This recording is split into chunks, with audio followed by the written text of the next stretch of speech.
Cette procession symbolise le Christ qui rentre à Jérusalem pour être crucifié.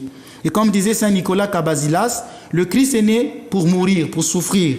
Donc le Christ est venu, a été offert au Golgotha une seule fois. Mais il vient aussi, et c'est toujours, chaque messe, lors de chaque divine liturgie, nous voyons le Christ venir pour être crucifié.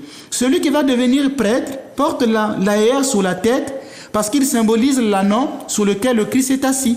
Quand Jésus est rentré à Jérusalem, eh bien il y a un ânon, le Christ était assis sur cet ânon, qui l'a emmené jusqu'à Jérusalem. Donc celui qui va être ordonné, donc l'ordinant, symbolise qu'il devient l'ânon qui porte le Christ. Donc le prêtre, toute sa vie devra porter le Christ. Et il devra le porter jusqu'à la passion.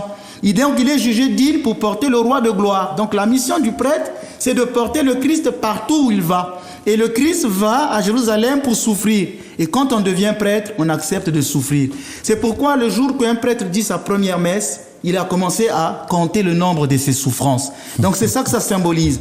Et ensuite, là dans la vidéo, nous n'avons pas vu. Ensuite, il y a une deuxième partie qu'on appelle la triple procession autour de l'autel. Donc avant d'abord cette cérémonie, lorsque s'achève la grande entrée, le diacre va retirer l'aër sur la tête du prêtre et va le remettre à l'évêque. Et deux diacres vont sortir du sanctuaire pour prendre le futur prêtre et l'emmener auprès de l'évêque. Et l'évêque va bénir celui qui va être ordonné à la tête.